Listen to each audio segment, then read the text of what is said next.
Yeah. Well, you mentioned just how many candidates are going to be running in this race, and not just corporate candidates, but there's also a few lefty candidates with fairly similar perspectives and platforms as the Green Party platform. So I wanted to just briefly get this out of the way. A lot of people in our audience were pretty excited when Dr. West briefly joined the Green Party, and many were quite disheartened when he left to run as an independent. Since leaving the Green Party, Dr. West has made several vague comments about his experience, saying that he experienced disrespect and even betrayal at the hands of yourself and the Green Party, which has left many third-party voters, frankly, just confused as to which ticket actually deserves their support come November. I was wondering if, just for the sake of clearing up some of that confusion, is there any chance you could shed some light on these accusations of betrayal? Yeah, I mean, I think what betrayal was about was the fact that I didn't follow him outside the Green Party. And I had made perfectly clear that we had worked for years to build our capacity to fight and to get on the ballot and, to be a force to challenge empire. And when he walked, and I wasn't consulted at all before his decision. I understood he was concerned about many debates and about being required to defend his positions and explain them. That's what I understood was the problem. It's hard working with a party. It's much easier to run alone. But if you run alone, you don't have support. That's what being in an organization is all about. Dr. West has a very powerful, inspired, compelling voice, and he's always operated solo. He's never had to work within an organization, and especially not within any political party. And when he entered the People's Party, he had no idea what he was getting into. Apparently, and that didn't go so well. Several of us who were close collaborators of his tried to help rescue him, and we spent months, 24/7, giving up family vacations, unpaid, to put his campaign on track and to get him up and running and to fundraise for him. We worked ourselves to the bone. I was initially campaign manager, which is not my favorite position, but I did that because he needed one at the time. But then we were making different kinds of decisions. I'm used to making decisions based on experience in many presidential campaigns, like about how you hire and what are your criteria for hiring. And he didn't want to do that. He's a much more kind of family-centered campaign and person. And to me, that wasn't acceptable. And so I stepped back from being campaign manager. I don't think he considered that betrayal. I think what he considered betrayal was that when he decided to leave without consulting any of us, that we didn't follow him. Well, for me, it was never about a person. It was always about a movement.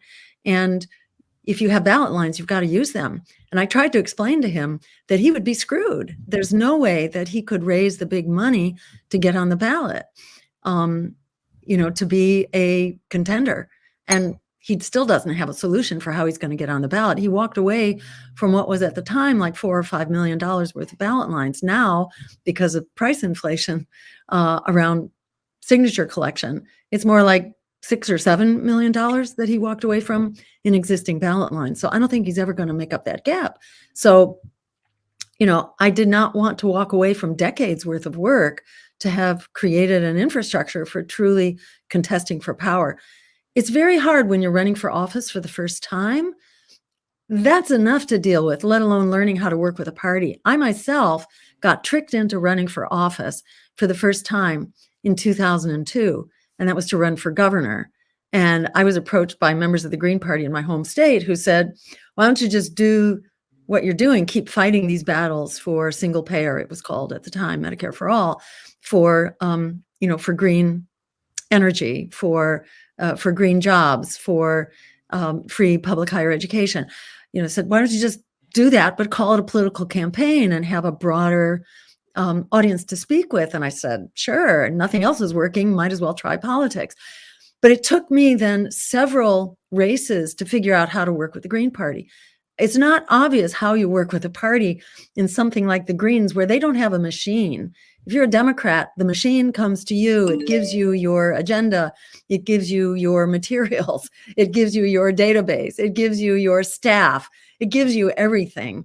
In a small grassroots party doesn't do that. And it takes some learning to figure out, who are the players that you want to be working with, who's really going to go to bat for you. Right. and et cetera. It's not easy to do. So to his credit, he had a very steep hill to climb. And it's not surprising to me that it didn't work out, on his first run. But we weren't going to throw away our ballot lines, or I wasn't going to throw away. Of course not. Yeah. So, I think he's a newbie here politically. We pitched, even after he left, we pitched that maybe we could collaborate and do a split ticket. And he wasn't interested. I think he considers it betrayal that I then jumped in to run for office. I think he felt like that was betrayal. But what was I going to do? We had such little time because California's process was coming up, and we had to do all sorts of paperwork to contest, which we had already done for Cornel. Now we had to do it all over again to get us in the contention for the California ballot, which is huge. I mean, this is like a $4 million proposition. And I tried to get Ajamu Baraka to run just because, it just felt like that would be great. And I did not have on my radar running for president this time around. Right. But, Ajamu refused. We had a fight for about 2 weeks and he won. So he won. I had to run. Just because you can't mobilize a campaign quickly, to be able to do stuff. And we had done this twice before, so it wasn't so hard to mobilize our team and jump in.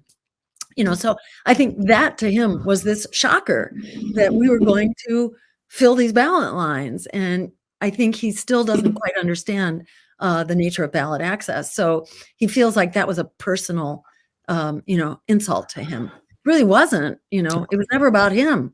It was really about fighting empire. Well, that seems to I nothing but respect for Dr. Cornel West and all that he's, contributed to the, in all the work that he's done. But that does seem to be a kind of a through line throughout all of the discourse around his most recent political run, being that, it's a little bit more about Dr. West than it is about anything else, which we could maybe say for another day.